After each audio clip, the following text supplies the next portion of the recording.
Como todos os dias, dezenas de pessoas caminhavam por uma movimentada calçada da cidade quando o som de gritos de partir o coração chamou a atenção da multidão, que ficou chocada ao ver o que estava acontecendo. Através de uma janela que ficava no meio de um grande prédio, um garotinho chorava desesperadamente enquanto seu corpo estava pendurado na mão de um homem. Imediatamente, todos começaram a gritar para que o homem parasse enquanto tentavam entrar em contato com a polícia para notificá-los do que estava acontecendo. O que aconteceu em seguida deixou todos sem palavras e, sem dúvida, é algo que eles nunca esquecerão pelo resto de suas vidas. Carolina era uma menina jovem e humilde que havia sido criada em uma família católica, que incutiu a sua fé nela desde muito jovem. Todos os domingos, seus pais a levavam com eles à missa, enquanto no resto da semana, sempre levavam alguns minutos para ir à missa com ela. Eles sempre reservaram alguns minutos por dia para ler juntos a palavra do Senhor e ensinar a sua filhinha que o mais importante na vida era amar a Deus acima de todas as coisas, porque se ela amasse a Deus, ela amaria todos os seres do mundo e seria uma boa pessoa. Com o passar dos anos, Carolina cresceu e se tornou uma bela jovem, graças ao esforço de seus pais, que trabalhavam incansavelmente vendendo pão artesanal requintado, que era muito popular no mercado da cidade, e o apoio de uma família generosa que frequentava a mesma igreja que eles. Ela conseguiu entrar em uma boa universidade. Ela pôde estudar, se tornar veterinária, algo que sempre sonhou desde pequena. Naquele novo ambiente, longe de sua casa e cercada de pessoas, Carolina sentiu-se sobrecarregada e até zoada quando um dia perguntou aos seus colegas onde era a igreja que frequentavam aos domingos. "Mas de onde você vem? Os domingos são para descansar depois da festa", disse um deles enquanto todos riam alto. A pobre menina sentia tanta vergonha e queria tanto se encaixar que aos poucos foi se afastando da sua fé e se adaptando aos costumes e estilos de vida que, segundo seus amigos, as pessoas de sua idade deveriam ter. E foi assim que, anos depois, numa festa com amigos, conheceu o Rodrigo, um rapaz de outra universidade, que, assim que a viu, começou a flertar com ela. E a partir desse dia, ele foi procurá-la em todos os lugares até que finalmente a conquistou e eles começaram a namorar. Ele era filho de uma família rica e seus pais também eram os líderes de uma misteriosa religião a qual ele pertencia. Após meses de romance, Carolina propôs que eles viajassem para a sua cidade para que ele pudesse conhecer seus pais. E embora que ele sempre tenha dado alguma desculpa, ele finalmente concordou. Naquele dia, enquanto ela e a mãe preparavam o quarto onde dormiriam, ela aproveitou para contar que Rodrigo lhe dissera para morarem juntos, e ela havia gostado da ideia. "Você deveria pensar melhor sobre isso, minha menina. Acho que você está se apressando demais. Além disso, há algo de que eu não gosto naquele garoto." Ao ouvir a opinião da mãe, a jovem ficou muito chateada. "É porque ele não acredita no mesmo Deus que você? Não é isso não.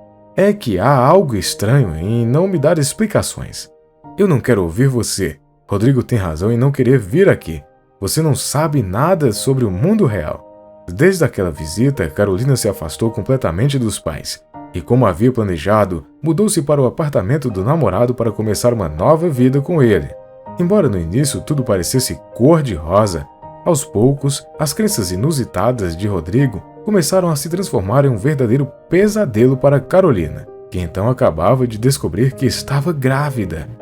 Ao saber da notícia, Rodrigo, que se tornara um homem controlador e possessivo, forçou-a a seguir seus rituais, mesmo contra sua vontade. Tornou-se ainda mais restritivo sobre o que ela podia e não podia fazer, e a obrigou a abandonar a faculdade. Durante toda a gravidez, ele restringiu a alimentação, independente do fato de os médicos lhe dizerem que poderia ser perigoso, e não permitiram que ela tomasse as vitaminas que lhe mandavam. Felizmente, o pequeno Joel nasceu completamente saudável, mas o corpo de Carolina estava tão desgastado que os médicos a informaram que ela não poderia conceber mais filhos. Já que o tinha nos braços, sabia que o Joel seria a coisa mais sagrada que teria em sua vida, e se dedicou a cuidar dele, de corpo e alma, muito diferente do que havia sonhado.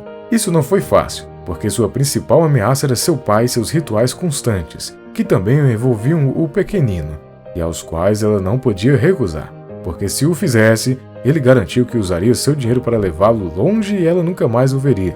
Cansada daquele caos e temendo pelo que poderia um dia fazer com seu filho, Carolina secretamente planejava fugir de lá para a casa de seus pais e usar as suas economias para ir embora com eles para longe de lá. Quando ela estava prestes a fazer isso, um vírus estranho derrubou as cidades e as pessoas foram forçadas a ficar em suas casas até novo aviso. Como se nada pudesse ser pior, ela teve que suportar a angústia daquele confinamento, acompanhada por seus sogros, que não paravam de repetir que esse mal havia sido enviado para eliminar os impuros que eram os únicos que podiam ser infectados e comemorar suas mortes, que traziam tanta dor às famílias.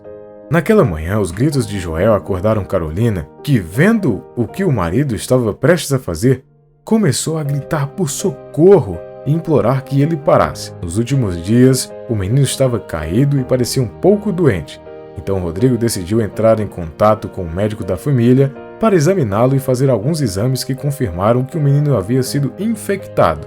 Foi Rodrigo que os recebeu e, ao vê-los, enlouqueceu e foi direto para o quarto do filho. Sentindo-se indignado por ter trazido um ser impuro, tomou-os no braço e, assegurando que não podia permitir que, por mais que carregasse seu sangue, tivesse que cumprir os seus desígnios de seu Deus. Ele os tirou da janela e se preparou para jogá-lo daquele prédio. Independentemente das súplicas da sua esposa, aquele homem soltou o pequeno. Incapaz de acreditar no que acabara de acontecer, Carolina desmaiou em choque. Quando ela recuperou a consciência, os olhos da mulher encheram-se de lágrimas ao ver que um oficial estava segurando seu filho em seus braços, são e salvo. Um verdadeiro milagre fez com que Joel ficasse preso no varal de alguns vizinhos, alguns andares abaixo do qual conseguiram resgatá-lo.